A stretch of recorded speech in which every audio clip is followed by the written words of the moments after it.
So the Beatles. I think liking the Beatles is a pretty not controversial statement. I mean, even if you don't like their music, you can't deny the undeniable impact that they have had on music. And today I'm going to be talking about their albums, and I'm going to be ranking them. So, yeah, just play the intro.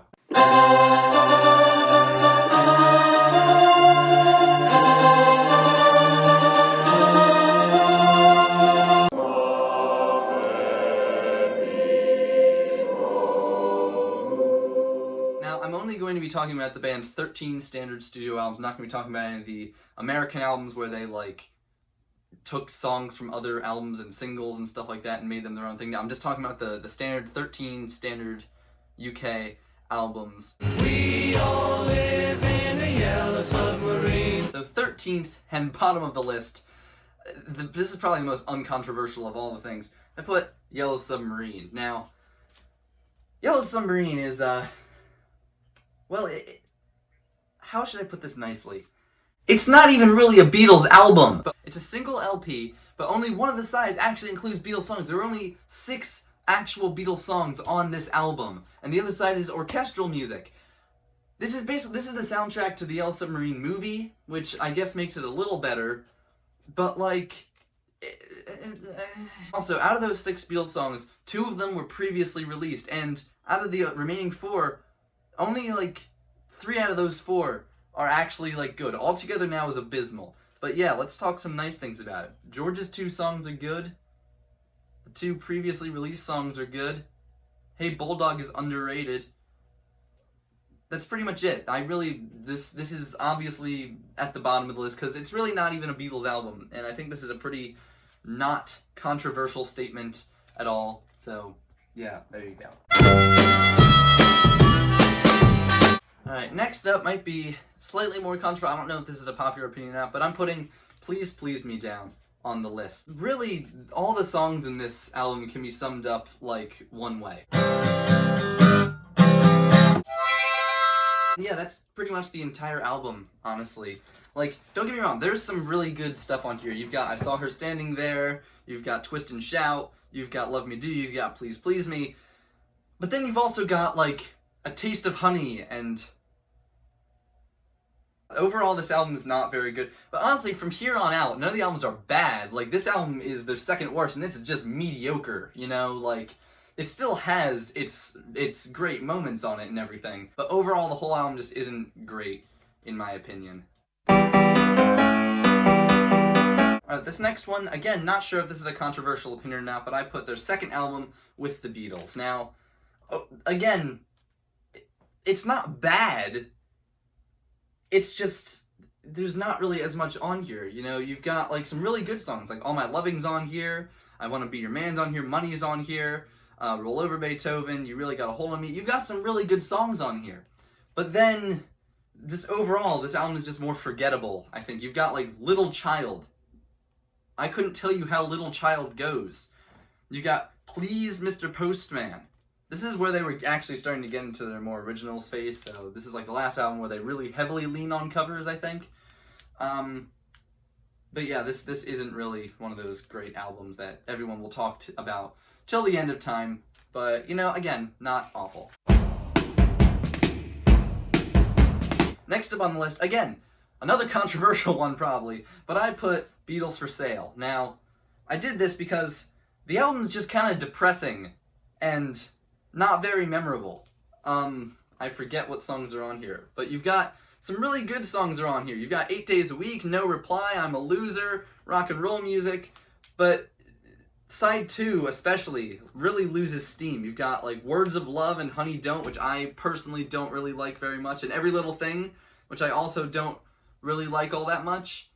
But yeah, I don't really think this can stand up with any of their other albums. Again, it has its moments, much like every Beatles album, but overall, it's just not the greatest finished product, in my opinion. Next up on the list, I put A Hard Day's Night. Alright, so compared to their earlier albums, this was the first one to feature entirely original songs. It's the only album to be written entirely by John and Paul, and it is also the soundtrack to their film A Hard Day's Night. But unlike the Yellow Submarine soundtrack, this just features the Beatles songs. It doesn't feature any of the orchestral songs. And this has some really great songs on here. You've got A Hard Day's Night, If I Fell, I'm Happy Just to Dance With You, Can't Buy Me Love, Things We Said Today, I'll Be Back. You've got some very good songs on here. And I really don't have any specific reason for putting it this low, if you can even call it low. Like, again, this is a very good album. I just like the other ones more. That's gonna be the reason for all of these, isn't it? Next up on the list is Let It Be, the band's final album. And honestly, I have a whole video planned about, like, the actual original thing. We'll get to it eventually. But, Let It Be, it's an interesting album because it sounds very cool in its, like, unfinished state that it is here. But then, like, you've got some weird things on here, like the overproduction on Long and Winding Road and Across the Universe and stuff like that. It doesn't really fit all that well as compared to, like, some of the other songs on here. Like, I've Got a Feeling is superb, Let It Be is great, Two of Us is pretty good, Get Back is fun and everything.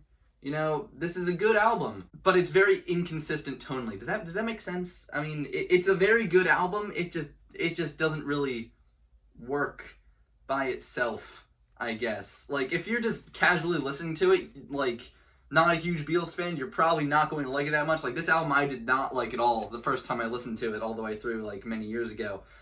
But it's coming around on me. And I don't know, maybe if, like, I revise this list, like, in, like, a couple years or whatever, you know, maybe this will be higher up. But as of right now, it sits kind of, like, in the middle-ish. Ouch! You're breaking my heart. Ouch! I'm falling apart. I was surprised at this next one, but I put Help next. I really like Help. When I was listening to the albums so that I could do the ranking, I was surprised how good this was. Like, I thought it was gonna be, alright, it's gonna be down there with A Hard Day's, and it's gonna be, like, maybe even lower. But this album is like really good. You've got, like, Help is on there. You've got The Night Before, Hide Your Love Away, I Need You. Like, basically all of side one is basically just unstoppable. And then you get to side two, and it's also pretty much unstoppable, except Tell Me What You See. I don't really love that song all that much. But everything else on this album is great. And it starts showcasing the more folky country style that they would be doing on their next album, which I will talk about later. Yeah, it's great.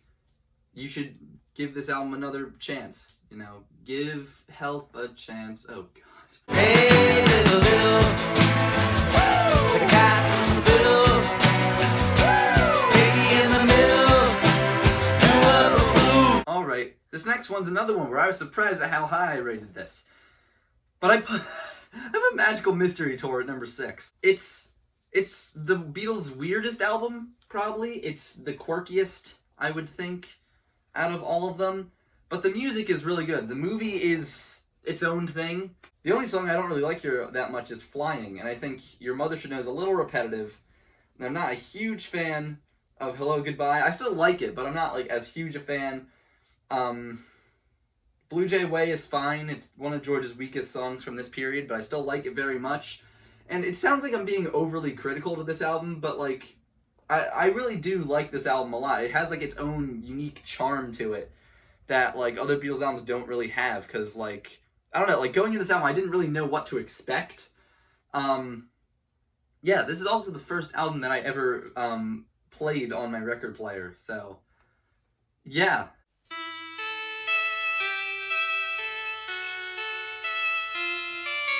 Alright, top 5. What do we got in the top 5 first? Oh, that's what we got in the top 5 first. Okay, so this is probably the most controversial of my opinions on here, but at number 5, I put Sgt. Pepper's Lonely Hearts Club Band. Again, this is a great album. Like, I put it in the top 5. This is a really, really, really, really good album. But, is it the best Beatles album?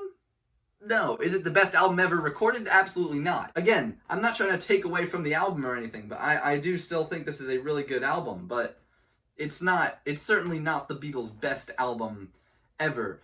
Pretty much all the songs are solid. The only song I don't really love all that much is When I'm 64. I've just heard it too many times, I feel like. But other than that, yeah, this is a great album. A Day in the Life is my personal favorite Beatles song. Lucy in the Sky with Diamonds is great. With a Little Help from My Friends is great. Getting Better is great. This is just a great album. It could be like nostalgia. Like I don't really have as much nostalgia for this album as I do like other albums that I put higher up, the remaining 4. Yeah, this is a very good album, but not the band's best.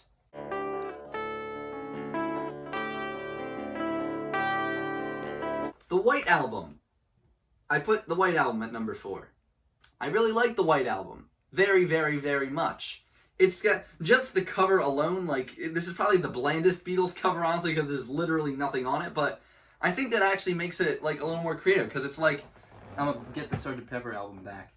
Like, if you're looking at the Sgt. Pepper album, like, mine's, like, not really that beat up, but, like, little crease and stuff like that, like, it's not going to look, like, if you're just picking Sgt. Pepper albums, like, off, like, a rack, and you have, like, multiple Sgt. Pepper albums, like, in a line, like, I don't know if you'd be able to pick out your individual copy unless you marked it with, like, wrote your name on it or something like that. With the White Album, however, everything shows, which I think makes it a little more personal. Like, I could probably pick out this copy of the White Album on display, and I would know that this was my copy. Not just because it's numbered and stuff like that. This copy actually isn't numbered. My other copy is, but it's a little more beat up. Talking about the music now, pretty much everything on this album is a hit. Honestly, Wild Honey Pie is probably my least favorite Beatles song, though. And Revolution 9 is interesting, but it just goes on for a while, and I think it would be more of like an outtake, you know? I'd rather have George's Not Guilty on there, or one of those other things. Yeah, I really don't have anything negative to say about the album other than that. Like, this is a great lineup, and yeah, that's pretty much it. This is a lot more boring than I thought it would be.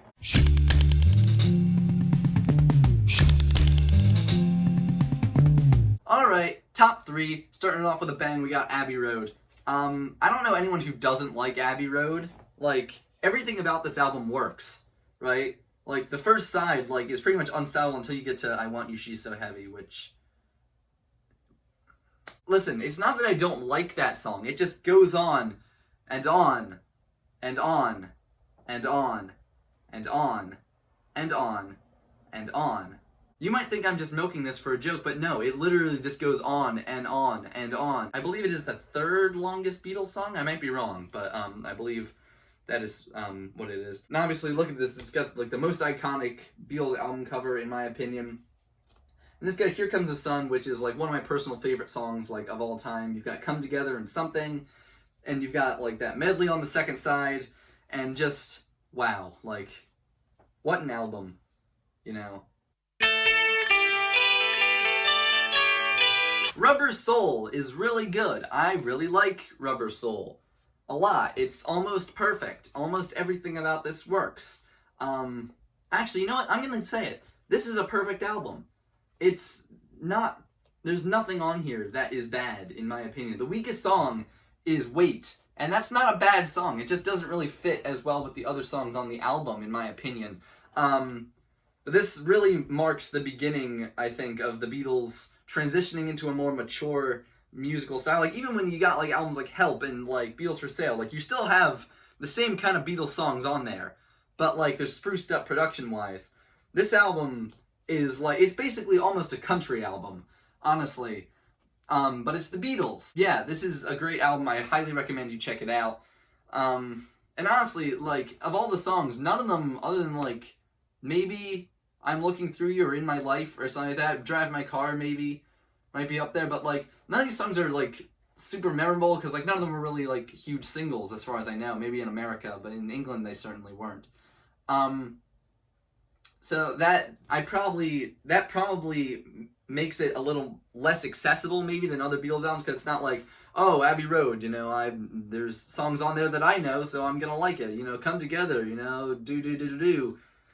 This album doesn't have that, so you're kind of going into it mostly blind, probably, if you're not a huge Beatles fan, but this is great, and you should check it out.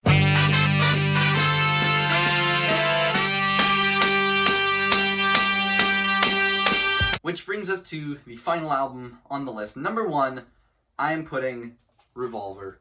How could I not put Revolver at number 1? This is the perfect album, in my opinion. This is probably the best album ever recorded. How can you not love this album? Every song on this is great. The weakest song is Good Day Sunshine. But that doesn't mean it's bad. I still love Good Day Sunshine a lot. And unlike Rubber Soul, like, this album has, like, Yellow Submarine and Eleanor Rigby, songs that you will know just by hearing them, like, instantly. You know, Yellow Submarine, everyone knows Yellow Submarine. But, like, I can't praise this album enough. Honestly, I'm probably just gonna do a whole review of it eventually. But, like, seriously, what a band. Like, this only came out 4 years after their first single was released. And they've matured so much since then, and I love it. I just love every second of this album. I could listen to it forever. And with that said, that is the end of the video. If you liked it and you want to see some more content, there's going to be some other videos over here somewhere. If you want to see some more of my reviews, you can click down there. And, yeah, that's pretty much it. Thank you for watching.